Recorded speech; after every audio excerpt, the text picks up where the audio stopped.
if your grandma died, where do you go to get all the answers of what resources do I need?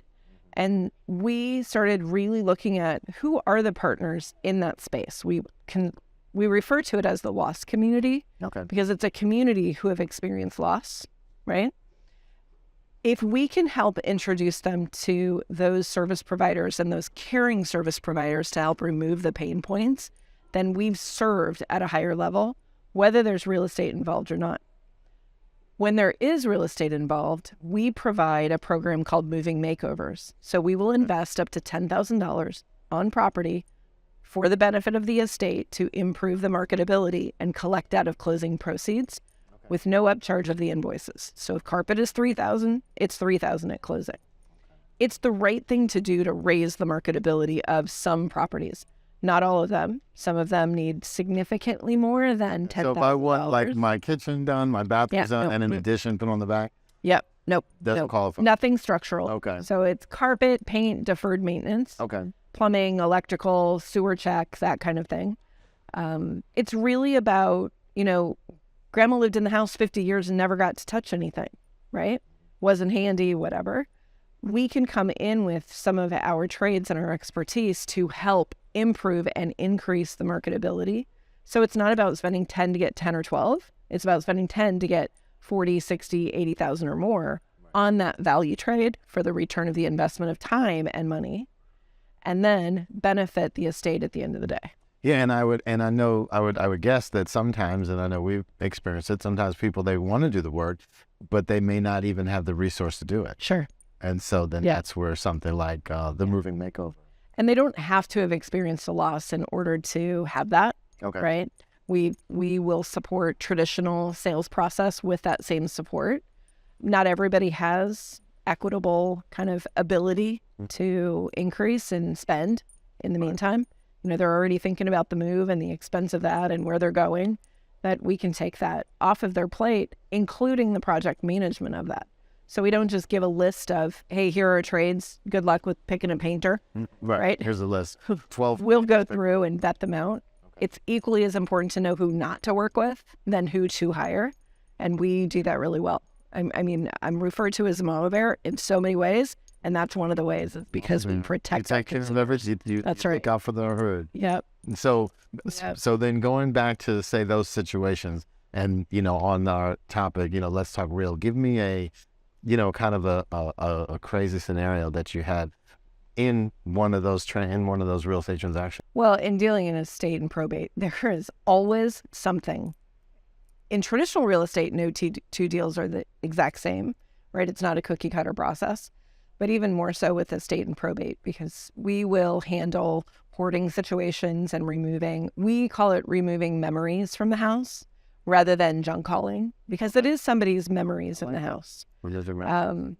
The biggest one that comes to mind, though, is we just recently had a project where the homeowner had passed away in the property, and it was truly a hazmat situation. And so opening that up to public consumption on tours and that kind of path is not a good plan when you have that higher level of risk. COVID was one thing and masking is one thing, but when you have to actually put on the breathing unit to walk into the unit to the property, it's a little bit more daunting. So when we looked at that, we reached out to our investor group. There was no $10,000 to improve that particular property. That wasn't going to help in this case. No. We ascertained what the property was and what the opportunities were in the market, and reached out to our investor communities and really helped guide the personal representative who lived out of state on what his options might look like, even to the point where my husband and my son came and pushed a car up a hill out of the garage to get it removed from the property. We could close and then we could sell the vehicle separate.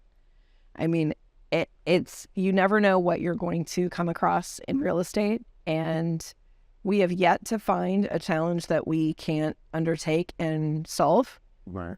It's a solutions-based business. Right. And so I bet you have you've come across lots of solutions because you have lots of issues, and I'm going to cross over to your Town Ferry coaching. Yeah. And how many clients do you have there? I'm down to 27. 27 clients. Yeah. So you have 27 different businesses. That's right. That you are helping to manage or helping to guide agents, right? Guide and coach. Mm-hmm. How does that experience of being a coach in 27 different businesses all over the country or the world? Yeah. How do you pull the skills from that, and then I bet that had something to do with you saying, you know what, I can do this. I can just start my own brokerage or brokerages and yeah, not a whole lot throws me for a loop, right? It's just like the story that being a parent makes you a better manager, being a manager makes you a better parent. Same thing with coaching. When I look at what the conversations are with the coaching clients and what their needs are, we're all at the core the exact same when it comes to what stresses us, what the market is doing to our business, how we respond to it or not, how it stresses us out, what we need to do about it, how to really level set and level out what's going on when your business is doing this. You want to figure out how to get it to do this, right? And the more we can all take that 360-degree view of what's going on in the market, as well as the internal scanning of what's going on in here and in here, okay, and apply it to your business, you can level set whatever the stressors are of the day. We all have bad days. We all do. I mean, I'm right there with everyone, right? I just don't get wrapped around the axle. And so if you can balance that out and really look at the lessons that you need to learn and be open to the opportunities that present themselves in front of you, then you can take your business anywhere you want it to be. You just have to let it flow. Right. So starting with the mirror.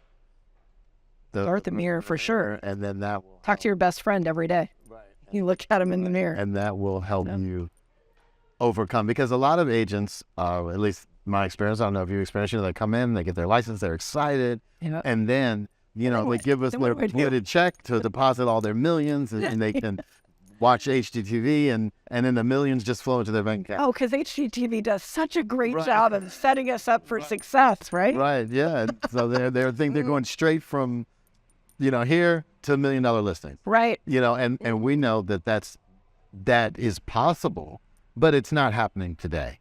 And it's not happening tomorrow. And it's not going to happen ever if they don't put the work in. No, you have to build your competence so you have your confidence. Right. I like that. Build your competence so you can have your confidence. Because the only difference is a comma. Move the comma, increase the price, but the workload is the same.